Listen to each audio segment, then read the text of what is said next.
பரிசுத்த நாமத்துக்கு ஸ்தோத்திரம். இன்றைய தினத்துக்கான தேவனுடைய வார்த்தையானது எஸ்ரா புஸ்தகத்தில் எஸ்ரா 9ஆம் அதிகாரம் அந்த 9வது வசனத்திலே நான் வாசிக்கும் பொழுது, எங்கள் அடிமைத்தனத்திலே எங்கள் தேவன் எங்களை கைவிடாமல் என்று சொல்லி வேதத்தில் வாசிக்கிறோம். அதாவது நாங்கள் அடிமைகளாக இருந்தோம், எங்கள் அடிமைத்தனத்திலே எங்கள் தேவன் எங்களை கைவிடாதபடி என்று சொல்லி பார்க்கிறோம். தேவன் நாட்களிலே நம்மளை கைவிடாதவர், ஆண்டவர் கைவிடாத ஒரு நல்ல தேவன். இந்த உலகத்தில் இந்த பூமியிலே எல்லாரும் நம்மை விட்டு விலகி போனாலும் இக்கட்டான நேரத்தில் பிரச்சனையான நேரங்களிலே நம்மை விட்டு விலகி போவது உண்டு, நம்மை கைவிடுவது உண்டு. ஆனால் வேதம் சொல்லுகிறது தேவன் எங்களை கைவிடாதபடிக்கு என்று சொல்லி வேதத்தில் வாசிக்கிறோம். எப்படிப்பட்டதான நேரத்தில் எங்கள் அடிமைத்தனத்திலே எங்கள் தேவன் எங்கள் கைவிடாதபடிக்கு எங்களுக்கு உயிர் கொடுக்கவும் என்று சொல்லி வேதத்தில் வாசிக்கிறோம். உண்மையாகவே இந்த நாட்களில் தேவன் நம்மை கைவிடாதவர். நம்முடைய அடிமைத்தனத்தை எல்லாவற்றையும் அவர் மாற்றுகிற ஒரு நல்ல தேவன். உண்மையாகவே இந்த நாட்களில் பொதுவாக நாம் எதில் அடிமைப்பட்டு இருக்கிறோமோ, பாவத்துக்கு, சாபத்துக்கு, இன்னும் பலவிதமான பிரச்சனைகளுக்கு, கடன் பிரச்சனைகளுக்கு, இன்னும் நம்மை எந்த காரியம் நம்மை இந்த நாட்களிலே அடிமைப்படுத்தி வைத்திருக்கிறதோ, உங்களை எந்த காரியத்தில் நீங்கள் அடிமைப்பட்டு நீங்கள் இருக்கிறீர்களோ, ஆண்டவர் தாமே கைவிடாத தேவன். அந்த அடிமைத்தனத்திலிருந்து கர்த்தர் உங்களை மாற்றுவதற்கு, அடிமைத்தனத்திலிருந்து கர்த்தர் உங்களை விடுவிப்பதற்கு அவர் போதுமானவராக இருக்கிறார். என தொடர்ந்து வாசிக்கும் பொழுது எங்களுக்கு உயிர் கொடுக்கவும் என்று சொல்லி பார்க்கிறோம். ஆண்டவர் தாமே இந்த நாட்களில் உங்கள் அடிமைத்தனத்தை கர்த்தர் மாற்றி அவர் உங்களுக்கு உயிர் கொடுக்கிறவர், அதாவது உங்களுக்கு பலன் கொடுக்கிறவர். அடிமைத்தனத்தினால நாட்களில் நம்ம பலனற்று, நம்ம உயிரற்று செயல்பட முடியாமல் நாம் காணப்பட்டோம்.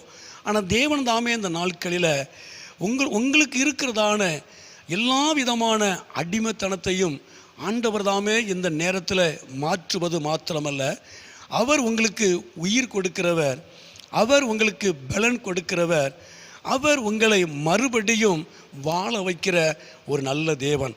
ஒரு மனிதனுடைய அடிமைத்தனம் மாறும் பொழுது, நம்மை பிடித்திருக்கிற, நம்ம அடிமைப்படுத்தி வைத்திருக்கிற எந்த ஒரு காரியமும் நம்மை விட்டு விலகும் பொழுது நமக்கு ஒரு புதிய பலன் உண்டாகும். ஆனால் இந்த பலனை தேவன் ஒருவர் தான் தர முடியும் என்று வேதம் சொல்லுகிறது.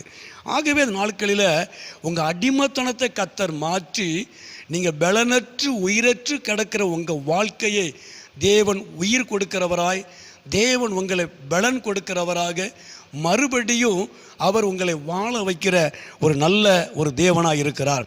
அது மாத்திரமல்ல, தொடர்ந்து நாம் கீழே நாம் வாசிக்கும் பொழுது, அதாவது எங்கள் தேவனுடைய ஆலயத்தை எடுப்பித்து பாழாய் போன அதை புதுப்பிக்கும்படிக்கு என்று சொல்லி பார்க்கிறோம்.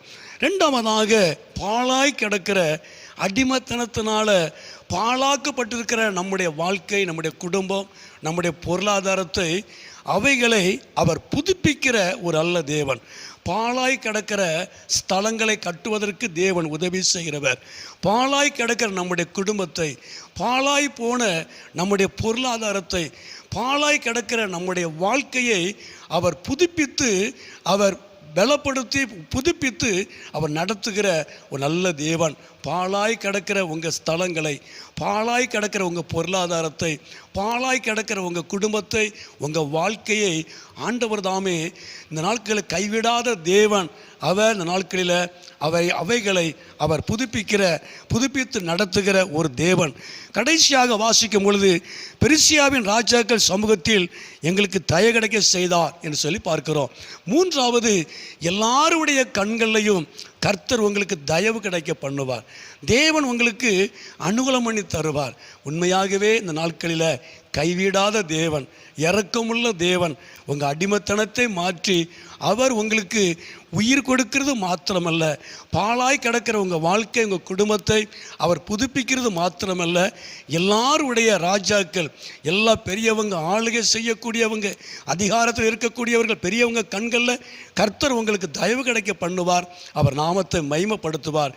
உண்மையாகவே இந்த நாட்களில் எல்லாரும் கைவிட்டு போனாலும் தேவன் உங்களை கைவிடாதவர், கைவிடாத தேவன், கர்த்தர் தாமே உங்களை நடத்தி அவர் நாமத்தை மகிமைப்படுத்துவார். ஜெபம் பண்ணும்.